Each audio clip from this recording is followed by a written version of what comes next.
es la hormona del crecimiento, o también llamada somatotropina.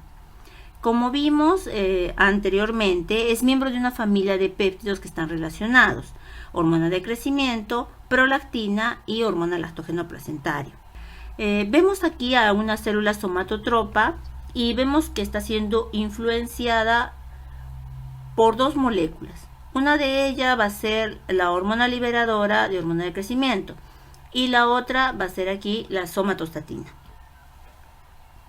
Entonces, si repasan ustedes la leyenda, pueden encontrar ahí los mecanismos que utilizan ambas hormonas hipotalámicas para la secreción y para la inhibición de la hormona de crecimiento. La hormona de crecimiento, de forma aislada, es la hormona más importante para el crecimiento normal. La hormona de crecimiento no va a actuar a través de una glándula efectora específica, como por ejemplo lo hace la TSH sobre la tiroides, sino que va a ejercer un efecto directo sobre todos o casi todos los tejidos del organismo, favoreciendo el aumento de tamaño de las células, favoreciendo la mitosis, la diferenciación de determinados tipos celulares. Y entre sus efectos metabólicos se encuentran, en primer lugar, que aumenta la síntesis proteica en casi todas las células. En segundo lugar, favorece la movilización de ácidos grasos del tejido adiposo y así incrementa ácidos grasos en sangre para que sean utilizados como fuente de energía. En tercer lugar, va a disminuir la cantidad de glucosa que es utilizada en el organismo. De este modo, la hormona de crecimiento, si nos damos cuenta, lo que está haciendo es estimular la formación de proteínas, la utilización de los depósitos de lípidos y, por último, la conservación de los hidratos de carbono. Si quieren más detalles sobre estos efectos metabólicos, pueden revisarlo en el Tratado de Fisiología de Guyton. Recordemos el eje hipotálamo hipoficiario hormona de crecimiento. Del hipotálamo se va a liberar la hormona liberadora de hormona de crecimiento, que va a estimular en la adenohipófisis a las células somatotropas, que constituyen un 50% de todas las células de la adenohipófisis. Se va a secretar la hormona de crecimiento, la cual puede actuar directamente sobre los tejidos, pero sus efectos principales van a estar mediados por los factores de crecimiento insulinoides, o también llamados somatomedinas. Sobre todo hay que tener en cuenta a la somatomedina C o IGF-1. Esta hormona se produce en la periferia, pero sobre todo a nivel del hígado. Aunque también se ha encontrado que, por ejemplo, otro tipo de hormona como es la grelina puede estimular la secreción de hormona del crecimiento de la adenohipófisis. La regulación de la hormona del crecimiento es por retroalimentación negativa y dentro de esa retroalimentación negativa es por eje. Primero, la hormona liberadora de hormona de crecimiento va a inhibir su propia secreción en el hipotálamo por una asa ultracorta. En segundo lugar, las somatomedinas van a inhibir la secreción de la hormona de crecimiento en la adenohipófisis. Y tercero, la hormona del crecimiento y las somatomedinas van a estimular que se secrete la somatostatina por el hipotálamo. Y nosotros sabemos que la somatostatina es un inhibidor de la secreción de hormona de crecimiento. La somatostatina es un péptido que se sintetiza predominantemente en el núcleo periventricular, núcleo arqueado, el núcleo ventromedial del hipotálamo.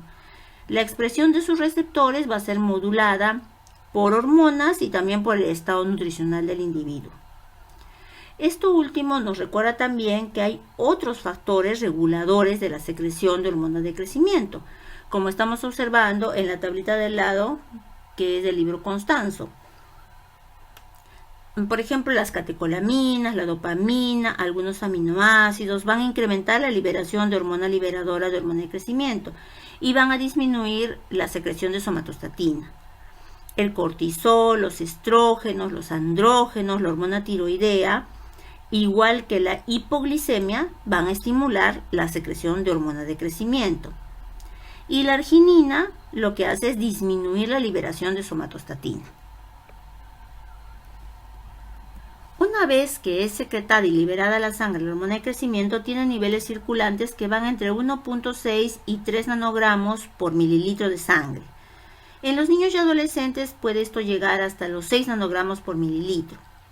Esta hormona va a estar 60% unida a una proteína de unión. y su tiempo de vida media más o menos es entre 6 a 20 minutos. La liberación de la hormona de crecimiento es de manera pulsátil, y esto es porque se va a ajustar al mismo patrón de liberación de la hormona liberadora de hormona de crecimiento, que sobre todo se libera en el sueño o en la hipoglicemia.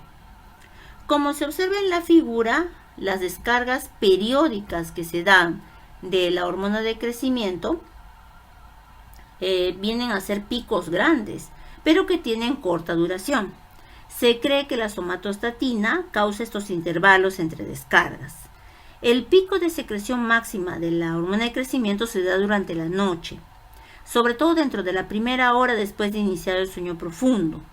Las concentraciones sanguíneas son mayores durante la adolescencia y disminuyen en los adultos. Y como se observa aquí en la gráfica, ¿no? Comparando esta que es de un niño de 14 años con esta que es de un hombre de 25 años, en realidad lo que ha disminuido no son tanto el número de pulsos, sino el tamaño de la descarga. Para que la hormona de crecimiento realice su acción de manera directa, tiene que unirse a su receptor. Y su receptor es de superficie, porque esta es una proteína. Entonces, tiene que tener receptor en la membrana celular de la célula diana. Este receptor va a pertenecer a una familia, la superfamilia de la clase 1 del receptor de citosina, que también va a incluir a los receptores destinados a prolactina, eritropoyetina, leptina, interferones, interleuquinas y otros. Entonces, la unión de la hormona de crecimiento al receptor produce su dimerización y luego la activación de la sinasa asociada, que va a ser la Janus sinasa 2. Luego se activarán proteínas de transcripción que se traslocan al núcleo y esto originará, bueno, ya los efectos biológicos deseados. Las acciones de la hormona del crecimiento son, en primer lugar, da un efecto diabetogénico, ya que la hormona de crecimiento provoca resistencia a la insulina. Va a reducir la captación y la utilización de glucosa por los órganos diana, como el músculo y el tejido adiposo, y va a aumentar la lipólisis en el tejido graso. Como consecuencia de esto, va a aumentar la concentración de insulina en sangre. Otro de sus acciones va a ser el aumento de la síntesis de proteínas y el crecimiento de los órganos. Y esto lo hace aumentando la captación de aminoácidos y estimulando la síntesis de DNA, RNA, proteínas. Consecuencia de esto se va a dar aumento de la masa corporal magra y del tamaño de los órganos. Parte de estos efectos van a estar mediados por las somatomedinas. Una tercera acción va a ser el aumento del crecimiento longitudinal, alterando todos los aspectos del metabolismo del cartílago. O sea, que a nivel del cartílago va a estimular síntesis de ADN, ARN, de proteínas. En los huesos en crecimiento, como recordarán, existen las placas epifisiarias. Estas se van a ensanchar por acción de la hormona del crecimiento o de la somatomedina y se va a depositar más hueso en las extremidades de los huesos largos. Esto va a aumentar también el metabolismo de las células formadoras de cartílago y la proliferación de condrocitos. Entonces, como hemos dicho, muchos de los efectos de la hormona de crecimiento van a estar mediados por estos factores de crecimiento similares a insulina, que son péptidos que incluyen a la relaxina, la insulina, IGF-1 y IGF-2. Se van a sintetizar en el hígado y a diferencia de la insulina van a retener el péptido C. Estos factores de crecimiento similares a insulina van a actuar como mitógenos, o sea, quiere decir que van a estimular la mitosis celular y también van a circular en la sangre libres o unidas a proteínas de unión específica. Su tiempo de vida media es más o menos de 15 a 20 minutos, aunque en algunos libros se encuentra un tiempo más prolongado, y sus principales efectos van a ser la regulación del crecimiento somático, proliferación celular, transformación y apoptosis. Es tan importante esta somatomedina que si hay una deficiencia congénita, se produce una grave falla en el crecimiento. O sea, no solamente es necesario la hormona del crecimiento, sino también la somatomedina C. Ya que estamos hablando de las acciones biológicas de la hormona del crecimiento, les dejo esta otra figura para que ustedes la analicen. Como se dan cuenta, aquí está en gran parte lo que hemos conversado acerca de las acciones que tiene la hormona de crecimiento sobre el tejido adiposo, a nivel del hígado, del músculo, a nivel de los condrocitos, o sea, del cartílago epifisiario, de los huesos largos, y también en otros tejidos. Sería muy buen esquema para estas evaluaciones que ustedes dan. Ahora, vamos a hablar acerca del crecimiento lineal. Y es necesario primero decir que existen dos mecanismos fundamentales que van a explicar por qué se produce el crecimiento óseo y se alcanza determinada talla. En primer lugar, se da que a través de los cartílagos epifisiarios que se encuentran en los huesos largos, se va a ver un depósito de cartílago nuevo. Y este cartílago nuevo luego se va a convertir en hueso nuevo, de tal manera que se va a producir que las diáfisis se alarguen. Al mismo tiempo, el cartílago epifisiario, como está siendo usado, va a ir desapareciendo, de modo que al final de la adolescencia ya no va a quedar cartílago. Y por lo tanto hay una fusión ósea entre la diáfisis y la epífisis, y el crecimiento en longitud de los huesos largos se va a detener. Otro mecanismo va a ser el de los osteoblastos, los cuales sabemos que depositan hueso nuevo, mientras que los osteoclastos eliminan el hueso viejo.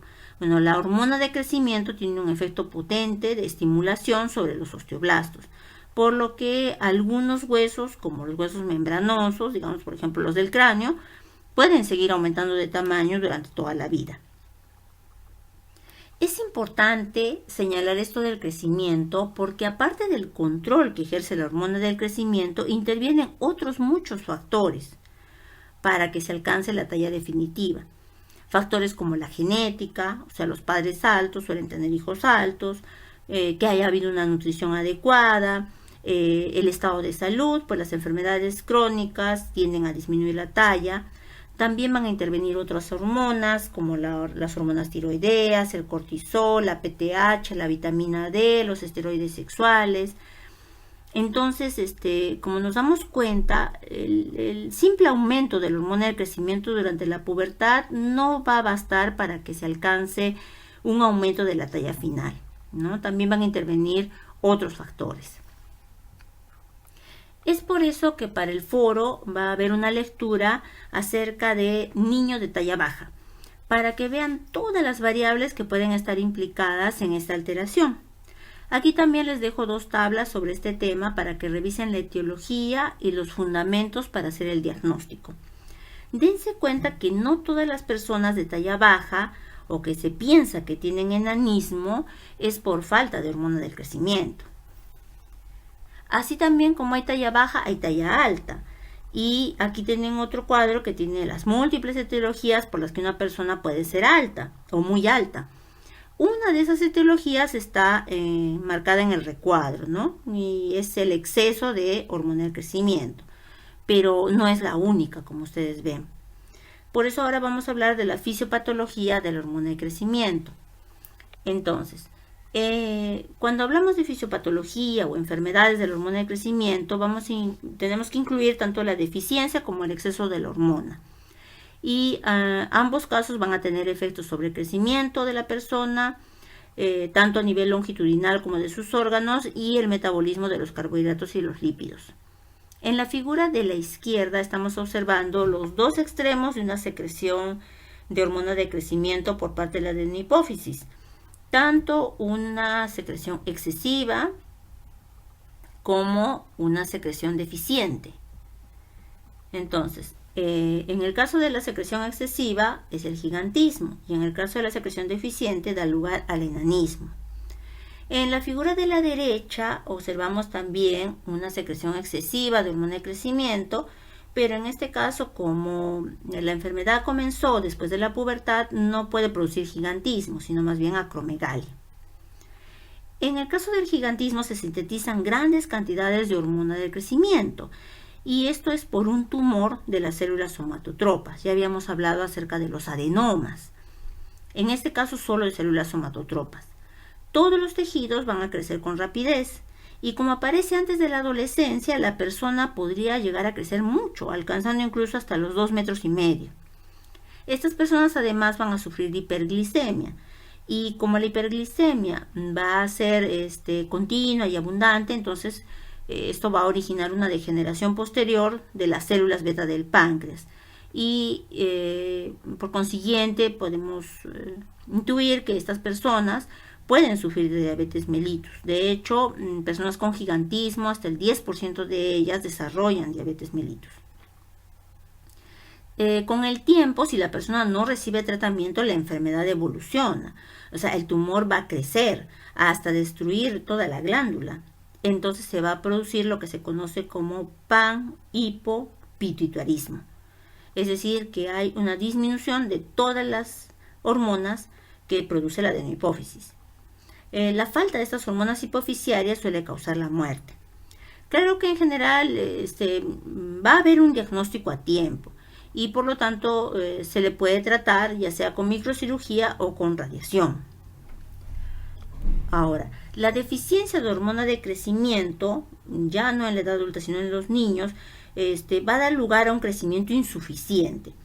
Va a tener una estatura corta, a veces ligera obesidad y retraso puberal. Sus causas están en la alteración de cualquier parte del eje. Puede haber disfunción hipotalámica y por lo tanto habrá menor secreción de la GHRH. Puede haber deficiencia de la adenohipófisis para producir la hormona de crecimiento, o de repente no se están fabricando las somatomedinas en el hígado, o puede ser también que haya defectos en los receptores de la GH o en los receptores de las somatomedinas en los tejidos diana. Y bueno, estas personas que sufren de este tipo de enanismo van a seguir tratamiento con sustitución de hormona de crecimiento. Casi todos los casos de enanismo se deben a panhipopituitarismo o deficiencia generalizada de la secreción de la adenohipófisis durante la infancia. En general, como podemos observar en la primera fotografía, en la que está a la izquierda, todas las partes del organismo se van a desarrollar de forma proporcionada, pero la velocidad de desarrollo es menor. Por ejemplo, los niños que tienen 10 años presentan un desarrollo corporal de uno de 4 o 5. Y si cuando llegan a los 20 años, pues tienen el desarrollo corporal de un niño de 7 a 10 años. En el caso de un enanismo panhipofisiario, entonces a veces no alcanza la pubertad, porque tampoco pues, se va a secretar FSH ni LH. Pero la tercera parte de los casos solamente va a existir una deficiencia aislada de la hormona de crecimiento y estas personas sí maduran sexualmente. Aquí tenemos el caso de un peruano que sufre de enanismo hipofisiario y que trabaja y vive en Chile como actor. Como tiene enanismo, representa a un niño y la actriz a su lado es la que representa a su madre. He puesto esta otra fotografía al lado para hacer la comparación. La comparación es por la proporción que tienen el cuerpo de estas personas con enanismo hipofisiario con respecto a estas personas que sufren más bien de otro tipo de talla baja, que vendría a ser la acondroplasia. Aquí, en el caso de la acondroplasia, no hay problemas con la hormona del crecimiento. Lo que hay es un defecto genético. También tenemos que mencionar que hay otro tipo de enanismo, que es el del pigmeo africano y el enano de Levi-Lorain, en el que la hormona de crecimiento sí está elevada o normal, pero el problema con estas personas es que no tienen la capacidad de formar la somatomedina C. Entonces, para que veamos que no solamente el crecimiento depende de la hormona de crecimiento, sino de la somatomedina C también.